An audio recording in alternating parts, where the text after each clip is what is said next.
Thank you, Maura, and good morning, everyone. A few key achievements from the third quarter include our sixth consecutive quarter of record adjusted net revenue of $419 million, up 51% year over year, reflecting record revenue in all three business segments. $44 million of record adjusted EBITDA, up 118% quarter over quarter. Continued strong performance in member and product additions, as well as cross-buy volume. Further scaling of SoFi Bank with accelerating growth to surpass $5 billion in deposits, up 86% quarter over quarter, and savings of 125 basis points on cost of funds versus using other sources of debt to fund loans.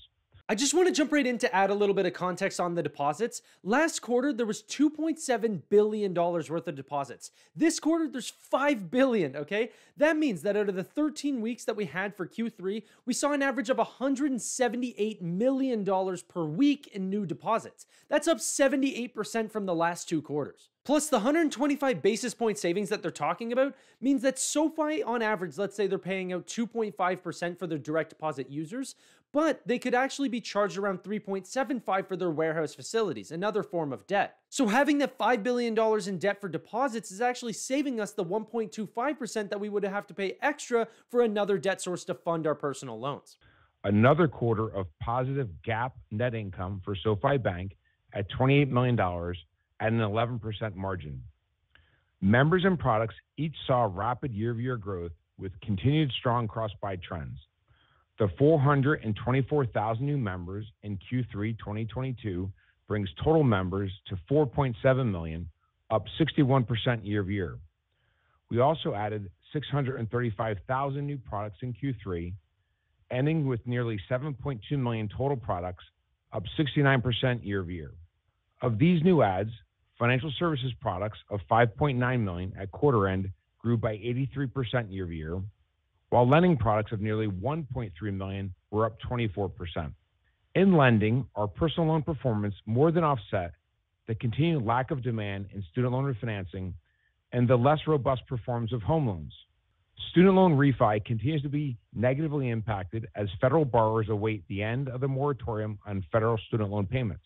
By the way, student loans are expected to get a little bit better in Q4 of 2022, but then exceptionally better, like dramatically better by Q1 of 2023. So look out for that. Home loans face macro headwinds from rising rates while we continue the process of transitioning to new fulfillment partners. We originated a record of over $2.8 billion in personal loans in Q3, up 14% from $2.5 billion last quarter, and nearly double the $1.6 billion in Q3 2021. The product continues to deliver, and most importantly, this is while maintaining our strict credit standards and attracting borrowers with high incomes and FICO scores. While these origination levels themselves are impressive, the strength of our balance sheet and diversification of our funding sources provide new options to fund lending growth while driving efficiency with cost savings. These advantages are a direct result of SoFi Bank. Having more flexibility with our balance sheet allows us to generate more net interest margin revenue per loan and optimize returns, a critical advantage in light of the macro uncertainty.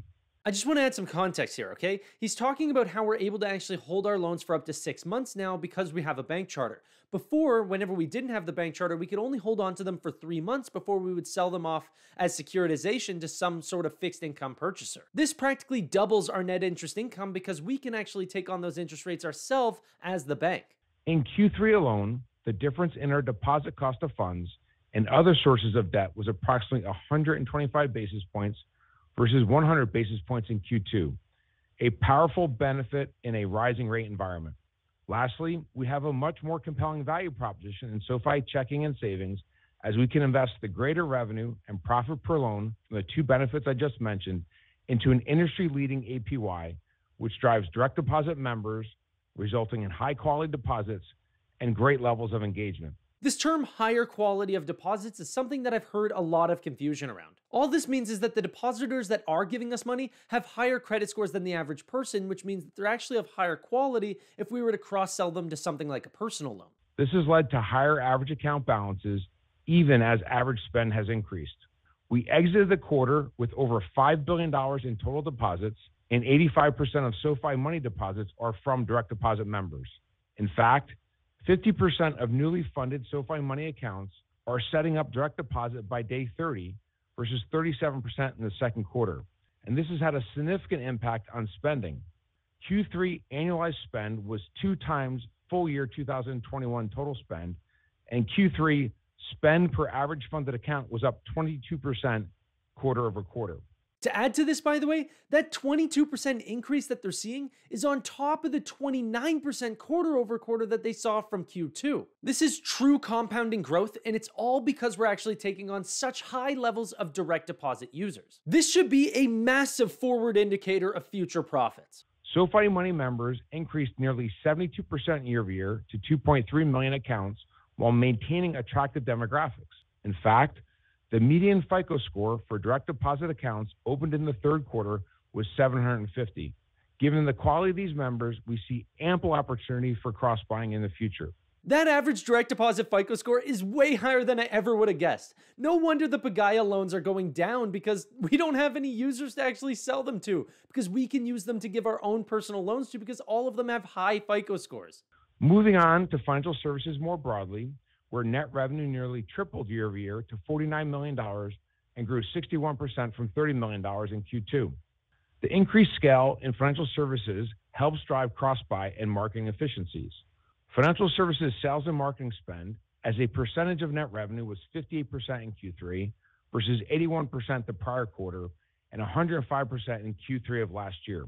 This just shows how truly focused they are on profitability versus just pure growth, right? They want sustainability long term, because if they were to go with their old spending habits, yes, it would not have been profitable at all, but we might have seen between like 5 to 800,000 new members that quarter. But this is just really disciplined spending, and it's great for this current market environment. We achieved this improved efficiency even as we continue to scale our top of the funnel products, which often do not contribute standalone to revenue for 12 to 18 months.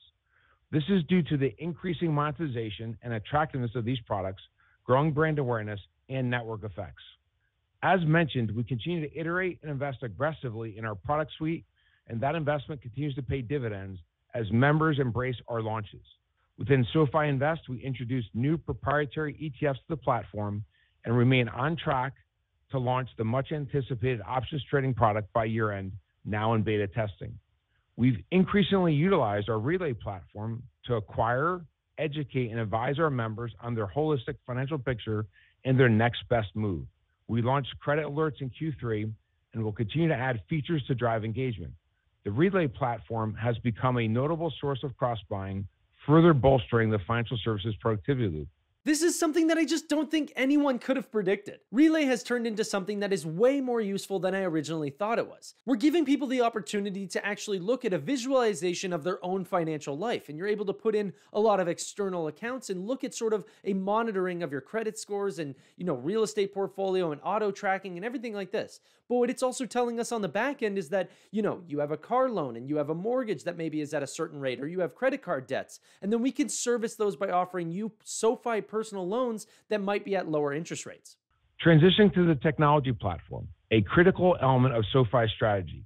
In the third quarter, full segment revenue of $85 million grew 69% year over year, which included another quarter of record revenue from Galileo with a 23% margin at the segment level, or 30% if you exclude Technisys.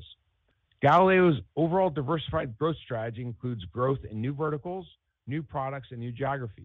In Q3, Galileo signed 10 new clients and made big strides in its strategy, with a strong 30% of new deals in B2B and 40% of new deals outside the United States. Importantly, of these 10 new deals, 7 have existing subscribers, portfolios, or payment businesses, reflecting continued demand for our services and new use cases for embedded fintechs from more mature organizations. Did you hear that correctly? Over 70% of the clients that we actually took on already have a client or subscriber base. This means that we're not just joining on brand new platforms that have no members like H&R Block's Spruce or T. Rowe Price's Waysaver. We're joining onto products like maybe M1 Finance, for example, that already have clients, but they might not have as good of a solution as Galileo. I'll finish here by saying that we've been in an all-out sprint over the last 5 years to build out our digital product suite to meet our members' needs for every major financial decision in their lives and all the days in between. The benefits of our strategy to build a uniquely diversified business combined with a national bank charter, not only positions SoFi to be the winner takes most in the sector transition of financial services to digital, but also provide greater durability through a market cycle. I'm excited about where we are today and even more excited about where we can go from here. With that, let me turn it over to Chris to review the financials for the quarter. Thanks, Anthony, and good morning, everyone. Overall, we had a great quarter with strong growth trends across the entire business. We achieved record revenue and record EBITDA. I'm going to walk you through some key financial highlights for the quarter and then share some color on our financial outlook. Unless otherwise stated, I'll be referring to adjusted results for the third quarter of 2022 versus third quarter of 2021. Our GAAP consolidated income statement and all reconciliations can be found in today's earnings release and the subsequent 10-Q filing, which will be made available next week. You guys better hit the like on this video, subscribe down below, and hit that bell because that 10Q is going to be a massive source of information for SoFi investors, and I'm going to be covering it extensively. Now on to the segment level performance, where we saw strong growth and record revenue across all three segments. In lending, third quarter adjusted net revenue grew 38% year over year to $297 million. Results were driven by 93% growth in net interest income and 10% growth in non-interest income. Growth in net interest income was driven by a 70% year-over-year increase in average interest earning assets and a 144 basis point year-over-year increase in average yields, resulting in an average net interest margin of 5.85% for the quarter. This represents 126 basis points of year-over-year and 62 basis points of sequential NIM expansion. 62 basis points on a quarter-over-quarter net expansion. Like, did you guys hear that? That is absolutely incredible. Remember that this is a really good sign. It's net, okay? Which means that we've already paid out all the increases of the interest rates. This 62 basis point hike is our profit margin. Growth in non-interest income was a result of increased originations and strong personal loan and student loan sales execution. Q3 originations grew 2% year over year to $3.5 billion, and were driven by record volumes in our personal loans business, which grew 71% year over year to $2.8 billion. However, both student loan and home loan originations were down by more than 50% year over year as we await the expiration of the moratorium on federal student loan payments coming in January, while rising rates and fulfillment issues continue to impact our home loans business. We achieved this top line growth while maintaining our stringent credit standards and discipline focused on quality. Our personal loan borrowers' weighted average income is $160,000 with a weighted average FICO score of 746. Think about this for a second, okay? You get a 746 FICO score on our personal loans and a 750 FICO score on our SoFi Money. That's a match made in heaven. Our student loan borrowers' weighted average income is $170,000 with a weighted average FICO of 771. This focus on quality has led to strong credit performance. Our on-balance sheet delinquency rates and charge-off rates remain healthy and are still below pre-COVID levels. Our on-balance sheet 90-day personal loan delinquency rate was 30 basis points in Q3 2022, while our annualized personal loan charge-off rate was 1.95%. Our on-balance sheet 90-day student loan delinquency rate was 11 basis points in Q3 2022, while our annualized student loan charge-off rate was 0.33%. If you guys are confused on this, it's okay, okay? We'll cover all of this whenever the 10Q comes out, and we'll get a lot more information on these really hefty details. As we've expressed in the past, it is reasonable to expect credit metrics to revert over time to more normalized pre-pandemic levels, but continue to expect very healthy performance relative to broader industry levels. The lending business delivered $181 million of contribution profit at a 61% margin, up from $118 million a year ago, and a 55% margin. This improvement was driven by a mix shift to higher margin personal loans revenue, as well as ops efficiencies and fixed cost leverage across the entire segment. Shifting to our tech platform, where we delivered record net revenue of $85 million in the quarter, up 69% year over year, while record Galileo revenue was up 29% year over year. Overall, annual revenue growth was driven by 40% year over year Galileo account growth to 124 million in total, as well as sequential growth in transactions per active account. The segment delivered a contribution profit of $20 million, representing a 23% margin and 30% if you were to exclude Technisys. Moving on to financial services, where net revenue of $49 million increased 288% year over year, with new all-time high revenue for SoFi Money and continued strong contributions from SoFi Credit Card, SoFi Invest, and Lending as a Service. Overall monetization continues to improve, with annualized revenue per product increasing for the second consecutive quarter to $34, up 112% year over year from $16 in the same prior year quarter, and up 46% sequentially from $23. Average revenue per user is up 46% quarter over quarter, okay? That's quarter over quarter. So this is probably most attributable to something like, spending going up, but it's such an important metric that SoFi rarely often shows off, and they need to because they're doing very well with this. But what's really interesting is that if you look at a common competitor of ours, like Robinhood, for example, we're doing about half the average revenue per user that they're doing, but yet over half of their total transaction volume is through options. So if we're actually going to get into options in these sorts of new products, maybe we can also get to an average revenue per user of what they're doing, but also have the other added benefits of having a personal loan segment and everything along these lines. We reached 5.9 million financial services products in the quarter, which is up 83% year over year, and we continued to see strong product adds, with 557,000 new products in the segment. We hit 2 million products in SoFi Money, 2.1 million in SoFi Invest, and 1.6 million in Relay. Contribution losses were $53 million in the quarter, which increased year over year predominantly as a result of building our CECL reserves for the SoFi Credit Card business, which is expected as we continue to grow and scale. In addition, we saw a year-over-year reduction in higher margin digital assets revenue. Switching to our balance sheet, where we remain very well capitalized with ample cash and excess liquidity. The recent opening of SoFi Bank further reinforces our strong balance sheet and provides us with more flexibility and access to a lower cost of capital relative to alternative sources of funding. In Q3, assets grew by $3 billion as a result of adding loans to the balance sheet, given the strong growth we continue to see in personal loan originations. On the liability side of the balance sheet, we saw tremendous growth in deposits as they grew to $5.0 billion, up $2.3 billion quarter over quarter. Because of this, we exited the quarter with $2.5 billion drawn on our $7.1 billion of warehouse capacity, which represents 35% of our total available capacity. Let me finish up with guidance. Our outlook also assumes a late Q4 2022 benefit in student loan originations ahead of the January 2023 federal student loan payment moratorium expiration based on the trend that we experienced in 2021. This benefit is expected to partially offset seasonal Q4 softness we typically see in other lending products.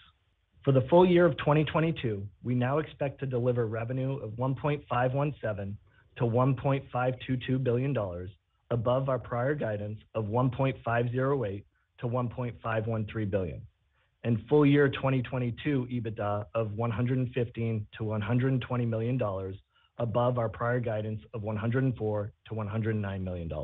So I think there's a little bit of a guidance miracle going on here. Let me just add a little bit of context for you guys. They raised revenue by $9 million, but EBITDA up by $11 million. Okay, so not only is every new dollar that we're making going to go straight to the bottom line, but we're also making some of that existing revenue also go up in efficiency as well. Overall, we couldn't be more proud of our Q3 results and continued progress. Having delivered nearly $1.7 billion of annualized revenue and over $170 million of annualized EBITDA, we continued to make great progress against our long-term growth objectives in the quarter and remain very well capitalized to continue pursuing our ultimate goal of making SoFi a top financial institution. With that, let's begin the Q&A. Thank you. Good morning, guys. Great results. Congratulations. I'll start by asking about the growth in members. Very strong quarter again, over 400,000 added. Can you talk a little bit about what customer acquisition channels you're finding most successful, where these members coming from, and how sustainable do you see this growth trajectory in the members? What I'd say is, we're really trying to target high quality members with good compounding growth over years, not over any one quarter. So we're targeting 400,000 net new member adds per quarter. At some point that could take a step function up, but right now we're sort of balancing the growth of our member base with quality. Isn't that cool though, that they're actually containing their new growth to around 400,000 new members? That's actually sustainable for them, but once they actually believe that their app is up to date and we actually have the new core updated with Technisys, I'm sure we're going to hit blitz scale and actually start to ramp that up. That's coming in around 2023-24 time though, so we got a little bit of time to wait. As well as making sure that we're building our technology and processes to meet our members' needs as we scale so meaningfully. The bank strategy has been a huge help to us. It's allowed us to not just drive member growth in SoFi Money and SoFi Checking and Savings, which lowers our cost of funding, but it also allows us to be more nimble in other areas like our Relay product, and we can experiment much more with the Relay product and having people connect their credit card accounts or their checking and savings accounts or their brokerage accounts and put in their real estate. And that information can then help us cross-sell into the checking and savings account, which is really attractive. We didn't have that same leverage point in the past, and so the combination of those two is also something that's new. I wanted to start with the student loan changes. Obviously, a fair amount of changes with the Biden administration passing. In addition to the loan forgiveness, of course, changes to income-based repayment levels too. And I was just wondering, what is SoFi's view on the plan overall? And just can you discuss maybe some of the key points of the plan that will impact your business and the actions you are taking? Thank you. We think that addressable market for student loan refinancing is quite large, even with these changes. Many of the forgiveness programs will probably not be applicable to our member base and our target demographics. The income levels below for qualification, our income is higher than the income level you have to be below, and a number of other factors that would cause the TAM to be still large. Now that TAM can increase and decrease depending on where federal funds rates are and overall WAC is for that product in the marketplace, but the number of people that will still have federal student loans outstanding that could refinance is really, really large still. Hey guys, outstanding results. Great job, guys. Quick question, Anthony and Chris, can you give us a sense of like the CAC trends that you've seen over this quarter and the last 2 quarters? Thank you. Sure. Hey, Dan, thanks. So what I would say is we've made really good progress in overall marketing efficiencies over the last few years, and that's been driven by growth in brand awareness, cross-buy, and scaling our lower CAC products. If you were to look at Q3 22, you'll see that our sales and marketing as a percentage of revenue decreased 400 basis points year over year and 200 basis points quarter over quarter. In terms of specific CAC trends, I would say that we're acquiring members today at a level that supports our longer-term EBITDA margin target of 30%. When determining how much we're willing to spend to acquire a member on a day-to-day basis, we're looking at a host of different factors. We're looking at the lifetime value that member could achieve, and we're also looking at overall payback periods.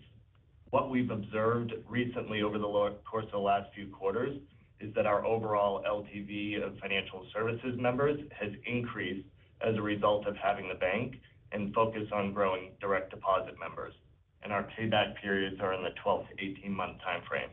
That's done is it's given us additional flexibility on CAC and the ability to scale the number of financial services products that we have. This growth and investment in financial services products has resulted in CAC efficiencies within our lending products. And you'll see in the queue that our overall CAC for new lending members decreased by 8 to 9%, both year over year and sequentially. And that's really helped contribute to the overall margin compression that we're seeing. The cost going down is amazing news, but this is going to continue to happen quarter over quarter if we continue to bring on new, higher FICO score direct deposit users like we've been doing. The other thing I would just add to what Chris mentioned is something that we learned in the lending business, and then something that I think applies now that we have one-stop shop with all the other products. Sometimes it's misleading when a company drives low CAC. It has been the case that within lending, if we drive CAC too low, we lower the quality of the borrower that we bring in, and the life of loan losses of the portfolio can actually go up, which would more than offset the CAC savings. And so it's counterintuitive to think about CAC and financial services. What we focus on is what's the right CAC within a unit economic standpoint, whether that's a per account economics or that's per loan economics, to drive an acceptable variable profit.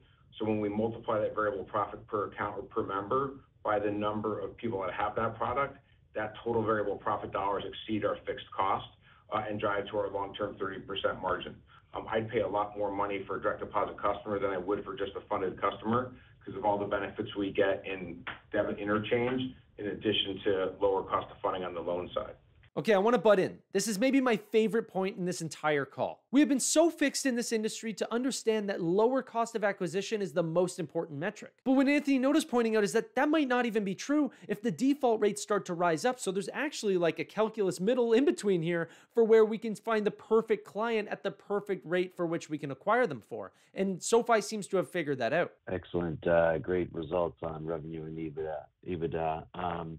I just wanted to ask, versus a lot of the other fintechs that have recently come to market, you've really been obtaining high quality FICO customers versus lower tiers. And one of the very large banks recently talked about new entrants typically having to, gain traction in the lowest tiers first.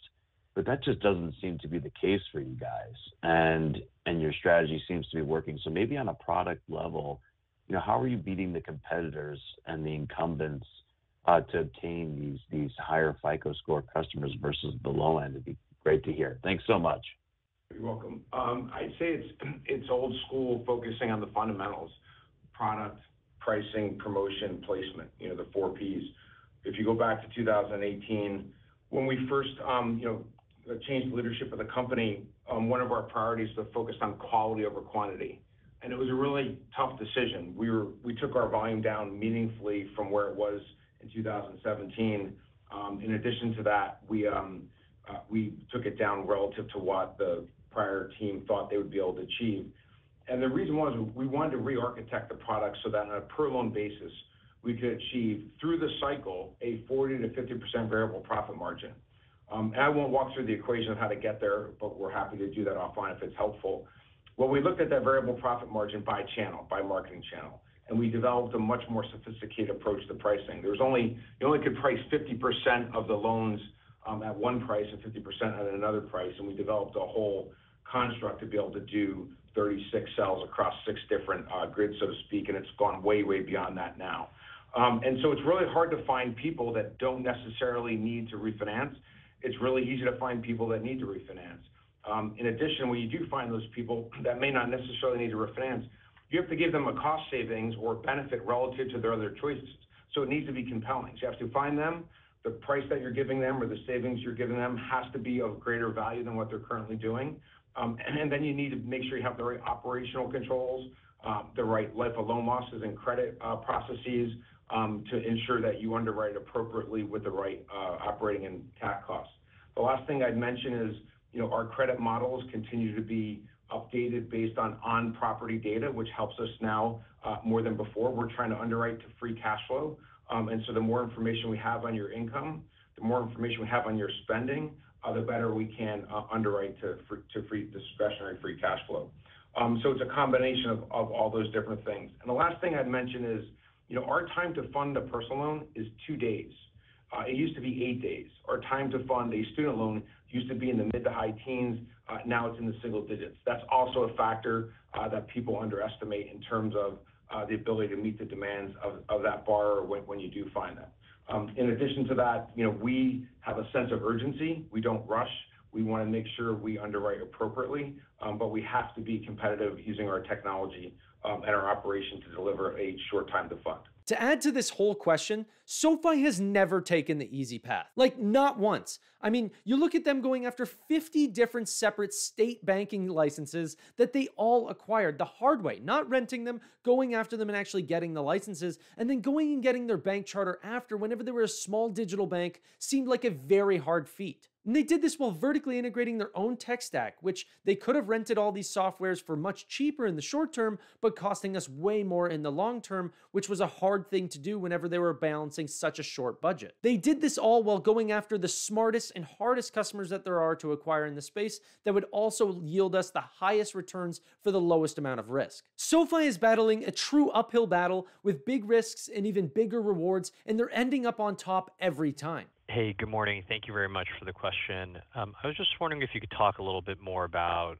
deposits. It was encouraging to see the progress there. It seems like the deposit inflows have accelerated pretty meaningfully from the $100 million per week that you talked about earlier this year. Against the backdrop of the upcoming increase, what are your expectations for the deposit inflows run rate? And separately, are you seeing any changes or headwinds in deposit inflows from consumers investing directly into money markets or treasuries? Thank you very much. We've definitely been winning share of deposits. We think we have an incredibly differentiated checking savings account with high interest on checking of 2.5%, no fees, free overdraft protection. You can spend with your phone, spend with your card. You can do person-to-person payments. You can do bill pay, free roundups, and a unique rewards program. So I think our product is unmatched when it comes to checking across those different dimensions. Not to mention you're become a SoFi member and get a number of other benefits. We also introduced SoFi Plus, which is a way to pull together all of the different benefits you would get as a member, in addition to a few incremental pieces of value on rewards step-ups. And that is a product that gets unlocked through direct deposit. And while it's very small and early from an awareness standpoint, it's actually delivering the type of impact that we thought it would drive. So we're winning deposit share. I'll tell you, we're taking it from the traditional banks. Someone asked the question earlier, and I forgot to answer, what are we seeing from the neobanks that are maybe focused on the underserved or neobanks more broadly? Are they pulling back on marketing and not seeing strong growth? I'd say what we see in the industry is they're seeing great growth and we're seeing great growth. And I think they're serving the underserved incredibly well, that were unbanked as well as underserved by traditional banks. But the vast majority of what we're seeing is coming from the largest banks in the United States, and we're winning deposit share from them. We do watch the deposit trends more broadly in the industry, and it's clear that not only are the large banks losing deposits to digital companies like SoFi and fintech companies like SoFi, but they're also losing it to money market funds. But we want to have an attractive rate that competes against all of the different options they have, including investment accounts and money market funds. Good morning. Thanks for taking my questions. Chris, just wanted to follow up on the loan growth question from earlier and maybe just hone in a little bit on the outlook from here. I know you mentioned some of those drivers, including the bank flexibility, repurchases, et cetera. But in terms of the kind of doubling of the loan hold period you've talked about from 3 to 6 months, is that now effectively in the run rate? And should we more or less be thinking about the loan growth from here as kind of matching the percent growth in originations? Or is this something where you think you can continue to add loans at the same clip as your origination dollars, for instance? You added about $3 billion of sequential loan growth this quarter, which was, roughly in line with your personal loan originations. And then just as a quick follow-up, wondering if you guys can give us an update on your Q-to-date October deposit growth. Thanks. The great thing about the financial services sector is that the factors for growth change constantly. Interest rates are changing, the economic environment is changing, the financial markets are changing. And I would tell you, being here 5 years, every quarter presents a different set of outcomes across all those market factors than we thought at the beginning of the quarter. And we run to where the opportunity is. And in some quarters, that opportunity may be driven by being able to raise WAC. In some quarters, the opportunity may be driven by a really strong securitization market. In some quarters, it may be driven by a really strong wholesale market. The most important thing is that we diversify our funding sources and we diversify our distribution as well as our ability to hold. And that gives us an ability to be nimble when conditions change to go after those opportunities. And so I don't want anyone to think that it's a straight line, linear in any fashion. It's never been a straight line or linear in every fashion. Every quarter has presented different opportunities that we can take advantage of. The thing that has resulted from having a one-stop consumer-focused strategy is that we have these diversified businesses so that we can go in one direction or the other when things change. And the thing that I have found that gates our growth more than anything else isn't the market conditions. It's actually our ability to keep driving awareness and keep driving trial of our products and becoming a household brand name that's trusted. We could grow much faster if we spent more on marketing. It would be very profitable over the long term, but it'd be less profitable in the near term. But the gating factor for us is how much do we want to drive awareness and trial. As it relates to your specific question about what this means in terms of loan growth on the balance sheet, I'll let Chris answer. Yeah, so in terms of whether we're benefiting fully from the 6 to 7 month hold period at this point, I'll take you back to when we opened the bank. We started originating all of our SLR, PL, and home loans in about the March, April timeframe, and we weren't fully originating until May. And at that point, it would take 6 to 7 months to really fully realize and get the benefit of the extended hold period. So we certainly saw a material uplift in net interest income in this quarter in Q3, but we're still not going to see the full realized benefit of that 6 to 7 month hold until Q4 in the November timeframe. So really good progress, but the full benefit will likely hit in Q4. I just want to cut in. There's 3 more things that Anthony Noto said in parts of big questions that he was just sort of repeating his answers on, but these small tidbits added a lot of context if you're a SoFi investor. And then I also added on SoFi's letter at the end, for which he sums up the future guidance, so make sure you stick around and listen to that as well. 50% of our newly funded SoFi Money accounts are setting up direct deposit by day 30. That's up versus 37% in the second quarter. And if you benchmark that versus other companies, that's a really high percentage. And we think we're at such early days in all of our products. The only thing that's gating our growth is driving awareness. We'll be launching Pay in 4 in the coming months. Pay in 4 is a product that was built on Galileo and on Technisys. It'll be the first product that's built across both processing and the core technology. Thanks, Chris. And before we wrap, I wanted to share some final thoughts. As we enter the last quarter of 2022, I would be remiss if I didn't take a moment and thank our entire SoFi team that has just been incredibly resilient in our ability to execute through volatile times, to deliver a 6th quarter of record revenue and record EBITDA this quarter of $44 million. The results you see today are a direct result of our people and our people's ability to meet the needs of our members.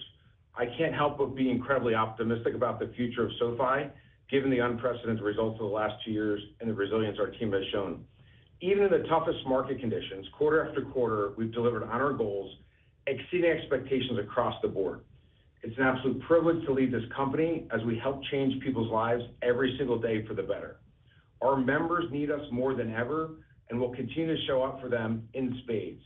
There is no shortage of challenges ahead, but there has been no shortage of challenges every year since I joined nearly 5 years ago in 2018. And with each set of unique challenges, we've continued to rise to the occasion. And ultimately, we'll work tirelessly to be prepared as best we can for whatever we face ahead, just as we have each year before. Until we talk next quarter, thank you for your interest and thank you for your support as our shareholders.